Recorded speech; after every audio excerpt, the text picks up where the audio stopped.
Hi guys, Aceface back with another video for you. I've got a very exciting 30k battle report. It's been a while and we are back at the No Retreat Centre. This time for Horus Heresy, believe it or not. So yeah, so a bit rusty on Horus Heresy and this is a practice game before the event, so very excited to kind of start taking away some of that rust and getting back into it. Obviously it's pretty much 7th edition, so yeah, so long playing 8th edition already, it feels a distant memory, but this should be a lot of fun. Very cool terrain we're playing on. This should be an exciting game, and today I'm playing Kim all the way from Denmark, and he's got an awesome Iron Warriors army that we'll run through in a minute, and he'll be taking on my null deploying World Eaters. The first outing for this particular list. Again, it should be a lot of fun, a lot of trial and error. I expect potentially to take a hell of a lot of fire, but before we get too much into that, let's go through the mission. So guys, we are playing a slightly modified mission. We are playing game 1 from the tournament, which is actually the first game we'll play, funny enough. The primary is Shatter Strike, which is basically controlling your opponent's deployment zone for points or denying them from taking yours. It'll make more sense as we go through the game. Secondary missions are Slay the Warlord, Attrition, and the Price of Failure. And then tertiary, First Strike, and Table Quarters. So the way the SM Battle Reports format goes, and you can also check this out on the SM Battle Reports Facebook page, don't miss out on that, check them out. But you can see exactly how the missions work. But basically the primary takes the predominantly of the points, the other two, secondary and tertiary, if you score both of those you can draw. So the primary is the important thing, but those secondary and tertiary can clinch it. So really good format, but definitely that primary is what we're after. So first of all, let's go and take a look at my World Eater force. So guys, my force is off the table at the moment because it is all deep striking. It is led by Angron, of course. Absolute awesome character. So fun to play. Can't wait to get him on the battlefield again. He does take skulls, but he does also tend to go down pretty quick, so we'll see how well he gets on now.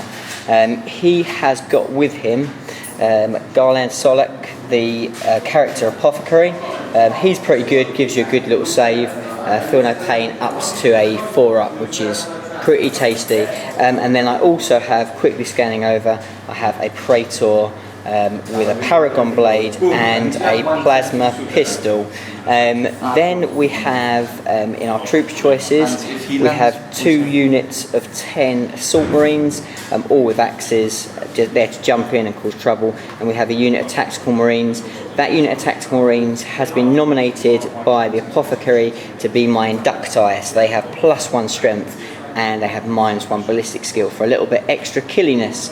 Then we have in our heavies, we have 2 Leviathans, all close combat weapons, Melters in the fists, we have Phosphor in the over the top, and then we have the Volkite underslung weapons. We then have the Butchers, we've got 5 Butchers in there. The Devourer has chain fists. We have the Cerberus, massive great big drop pod.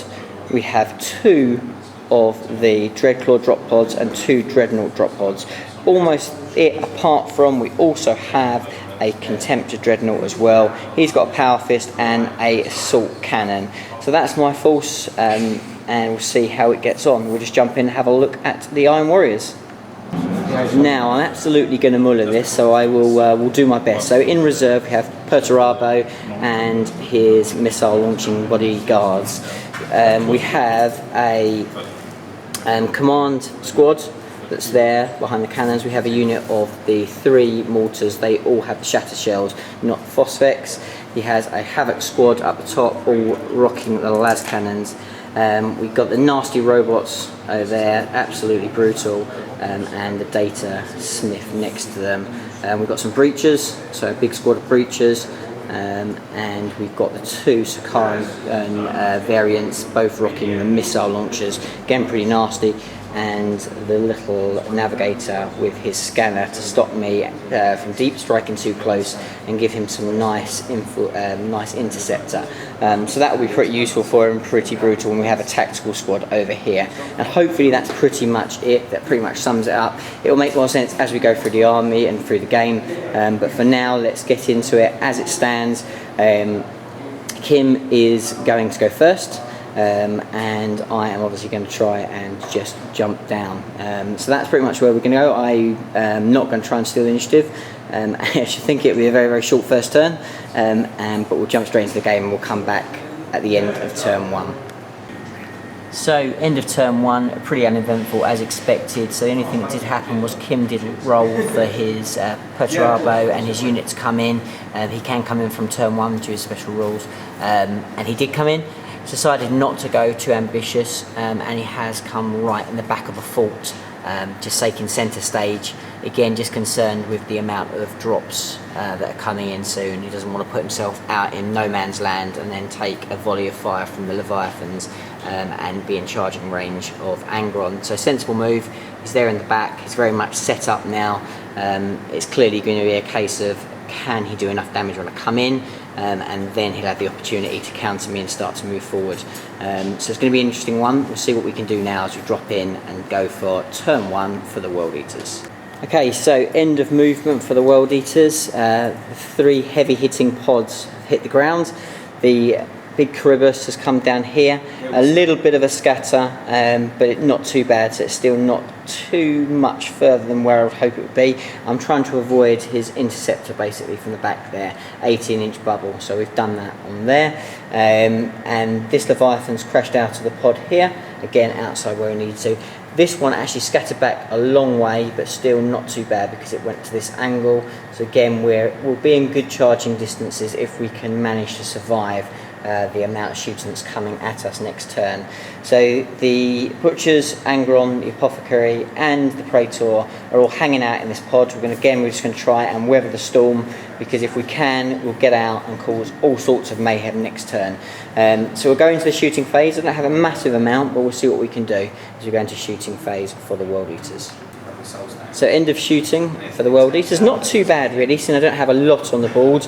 The first Leviathan targeted in against the Quad Mortars, taking out one of the cannons and a chunk of the crew. Obviously still has quite a lot of guys left. The other one as well doing the same sort of damage into helping out with that to make sure we got rid of them. So that was not too bad. And then the Charybdis fired in. It's got only 2 of its guns could actually really see anything.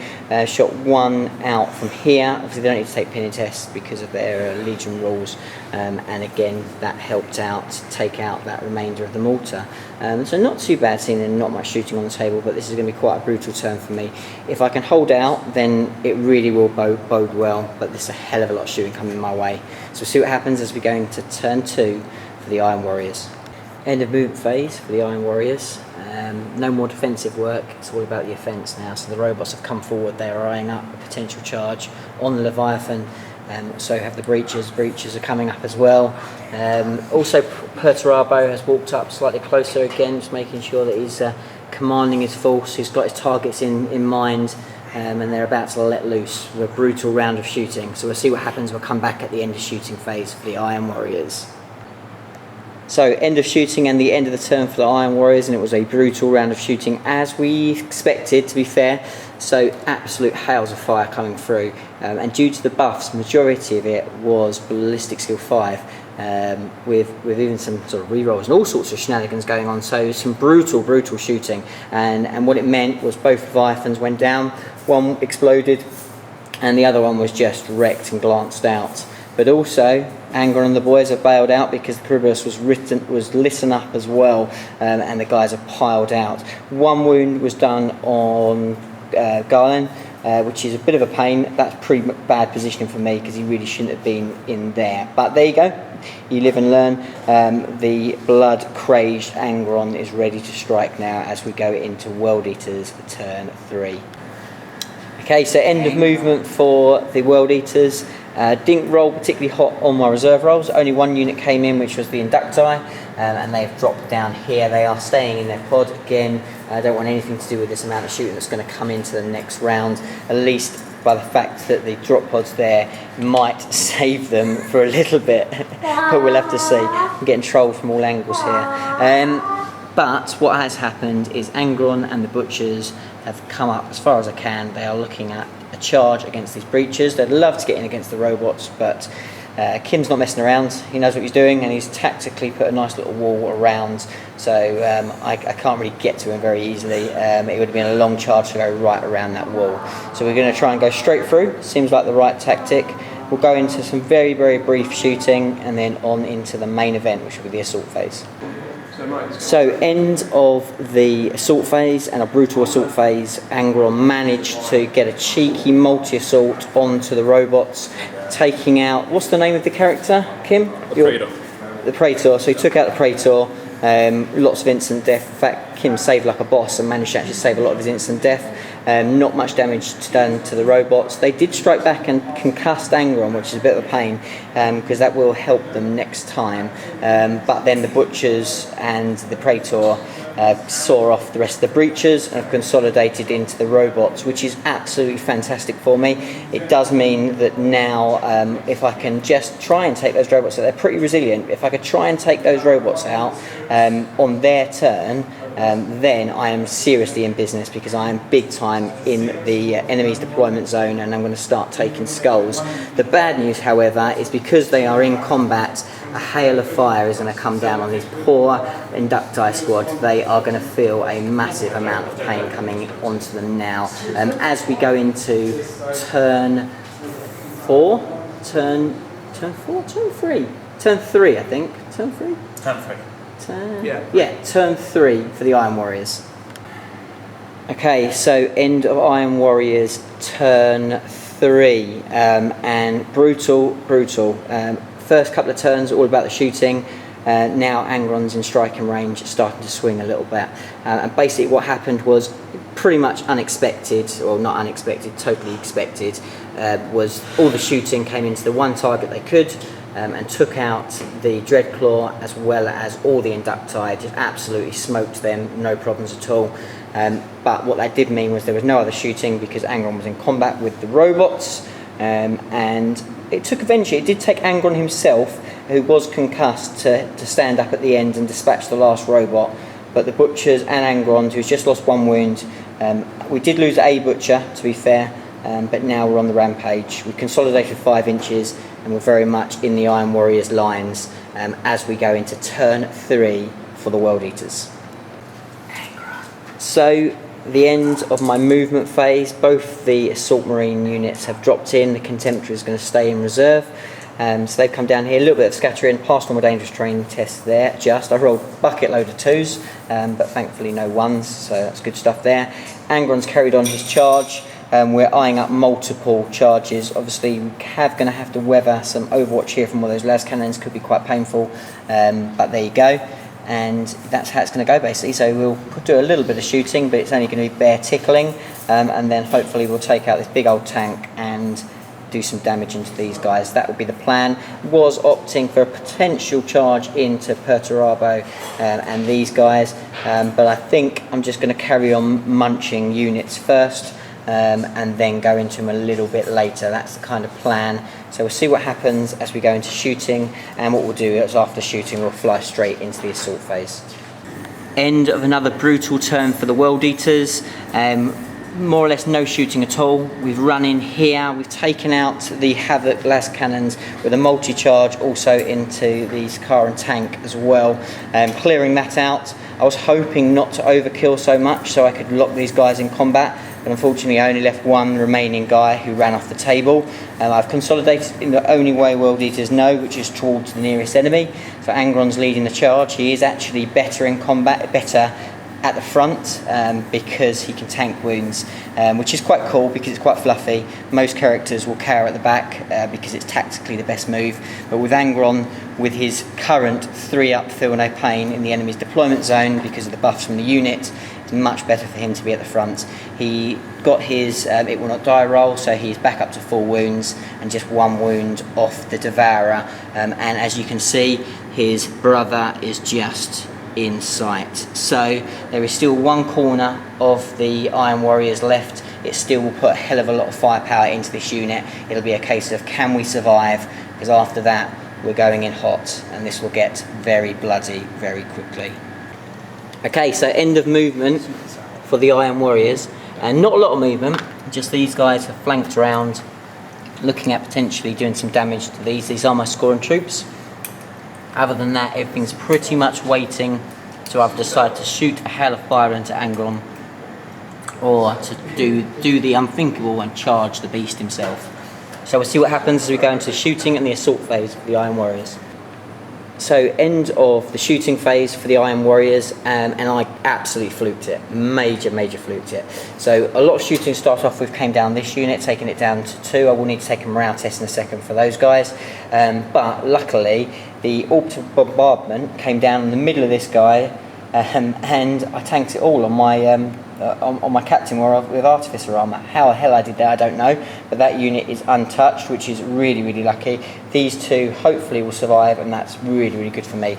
Also, the missile launchers from these guys came in on Angron. I did lose 1 wound, but loads of tank in there has saved me again. That free up feel no pain in the enemy's deployment zone is vicious, and Angron is using that to good degree at the moment. So it's going to come on to the assault phase now. He's already rolled it, and he's got a massive assault. So those guys are coming in hot. Let's see whether they can do some damage to Angron, or will he take some more heads. We'll do a quick bit of Overwatch, and we'll come back at the end of the assault phase. Okay, so end of another action-packed turn, absolutely brutal stuff. So in combat, Kim made the brave move to decide to take the fight to Angron, and not allow him to advance uncontested any longer. So Perturabo and his boys all charged in against Angron, and we discussed this off camera, and one of the Butcher's kind of weaknesses is power fists. Anything that can cut through that feel no pain and the instant kill them is really tough for them to take, and that was pretty much the downfall of the Butchers. It also killed the Praetor, and it killed the Apothecary as well, knocking Angron's feel no pain down by 1, which will hurt him a lot. He also lost 1 wound, which was again pretty nasty. But Perturabo absolutely tanked like a boss. He only lost 1 wound as well. So remaining in there is not many people left. The Butchers destroyed most of Perturabo's boys on the attack back, because they were hitting simultaneously. But yeah, pretty brutal stuff, and we'll see what happens now. It's going to be a very pivotal combat next turn. If I hit hard enough, then I might, and Kim rolls badly on his saves, Angron will go back on the rampage again. If not, and he can grind him down, he will see this victory through. So all to play for as we go into the World Eaters turn 4. So end of the movement phase for World Eaters. The last remaining drop pod dropped in here. The Contemptuous Dreadnought's got out in the thick of action. He's aiming up his Keris Assault Cannon at potential shots for these guys that have disengaged from combat. Also he has his Bolter in the fist. The Assault Marines have jumped up here over the pod, majority of them, and again they are eyeing up potential targets here, maybe going in to support Angron, or maybe trying to tie up this cannon, which might be the best thing to do. They're actually pretty soft when you get into them combat wise. They're only really tough to shoot at, so we should be able to see that off relatively easy if we decide to go in that way.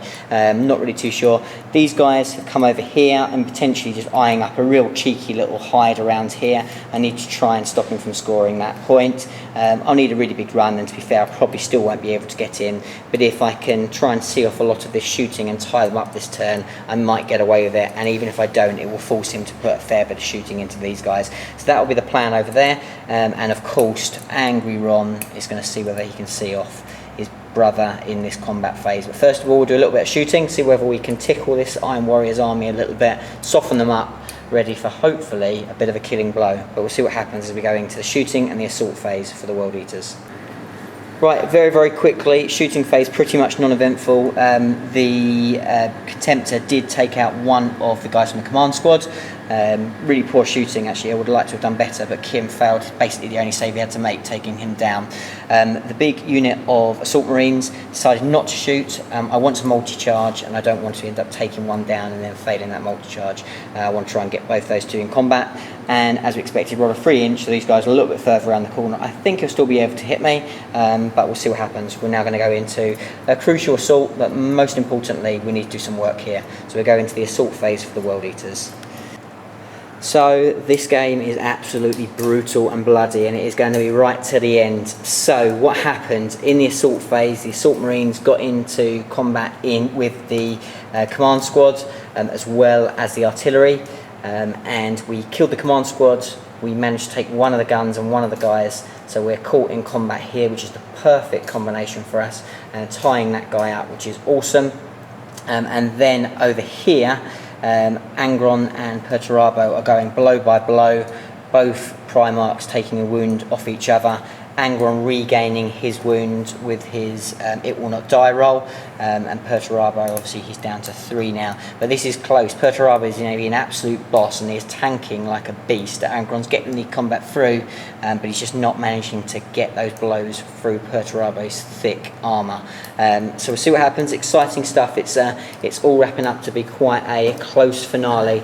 You really need to try and take out some more guys. I'm starting to come in for the kill, but it's all to play for as we go into turn 5, I believe. Yeah, turn 5 for the Iron Warriors. Okay, so Kim's done a lot of consideration of this turn. It's pretty tricky for him at this stage. It could turn if Perturabo does the business and lays out Angron, then he's absolutely back in it. But if he doesn't, and Angron can carry on kind of going toe-to-toe with him, the problem is I'm probably going to take him out here and then advance and cause trouble over this side of the board. And because he's so far away from my deployment zone where he's going to score his points, he needs to try and do some damage to me. So he's eyeing up potential shots over here onto my remaining Assault Marines with his tank to try and clear them off, and these guys pretty much going to need to be a roadblock and potentially even do some damage to the advancing World Eaters to stop them from overrunning into his next unit. That's probably his key chance there to slow me down. Obviously he's got some score in there as well. Ultimately I'm going to get 2 points being in his deployment zone, so he needs to try and stop that. If by any luck his Iron Warriors can actually go beast mode and stand toe to toe with the Assault Marines, you never know, he could swing it again. So still all to play for. It's definitely, I would say, in the favour now of the World Eaters, but these Iron Warriors are not going to go down without a fight. So we'll go into the shooting and assault phase for the Iron Warriors. End of turn 5 for the Iron Warriors. Absolutely brutal stuff. So the Assault Marines were engaged by the Iron Warriors Tactical Marines. I lost 4, he lost 5. I also took out the last remaining cannon guy, so there's no shooting from that cannon anymore, which was good. But still, I didn't manage to overrun him, so I am stuck in there in combat, which is a bit of a pain. As we come over here, again, Perturabo, absolute beast mode. He's absolutely shrugging off everything that Angron can throw at him. So just 1 wound done, and again, with his hammer, he takes another wound off Angron, so Angron's down to 3. Perturabo did manage to get his wound back. He did go down to 2, but then he could come back to 3. So good stuff there from Perturabo. He's actually doing the business. And this is an important turn for me now. If I had got a good combat there, we were looking in a lot more of a positive position, but now it's touch and go. Angron does not want a bad round of combat, and Perturabo always hits him first because he keeps clubbing him with that hammer. So yeah, it's going to be touch and go. We'll see all to play for as we go into turn 5 for the World Eaters. Okay guys, so we quickly ran through that turn because there was pretty quick not match going on. So the Contemptuous Dreadnought ran into the Tactical Marines, helping out the Assault Marines, meaning that they broke and we overran them, which was good. Over here though, crazy. They're still carrying on, hitting each other backwards and forward, not doing much damage. So Angron didn't take any damage that turn. Perturabo only though took 1 wound. I did not get my It Will Not Die roll, so he stays on 3. Perturabo goes down to 2, and I'm on the offensive. So these guys have come on and they're going to try and get into there, but not before they take a lot of shooting, no doubt. Over here, my chicken little World Eater is going to make sure he sticks in there to try and take the points home. So with the Iron Warriors special rule, they can choose to go on to turn 6. They have selected to go on to turn 6, so we'll go into turn 6 for the Iron Warriors. Right guys, so end of turn 6 for the Iron Warriors, and our absolute boss at the front here with his artificial armour has tanked all his AP3 shooting. In the end, this guy has tanked like stupid amounts of hit. We worked out 30 wounds this guy has saved those 2 up. So absolute star of the show, that guy. But the main event carried on going over here, and Perturabo hitting hard, fed up of muffing his shots, and he's absolutely smashed Angron in the side of the head, taking him just down to 1 wound.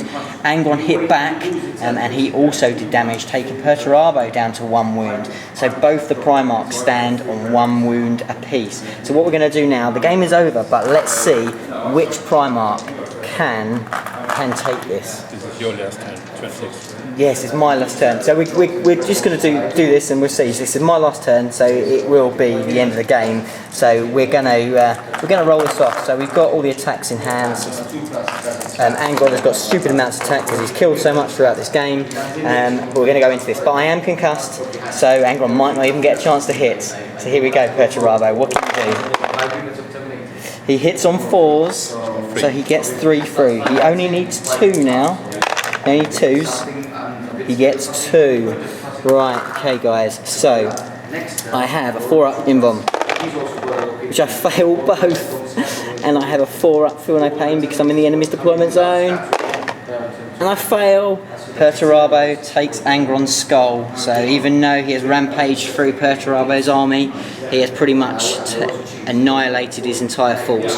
In the end, Perturabo has the last laugh. So as he beams back onto his cruiser, Angron lays battered, bruised, and even though his force ultimately came through, very much Perturabo has the last laughs here. Thank you very much for watching, guys. I hope you've enjoyed the game. It was an epic encounter. Please do like, comment and subscribe, and we'll see you again for the next battle report. Thanks for watching. Bye for now.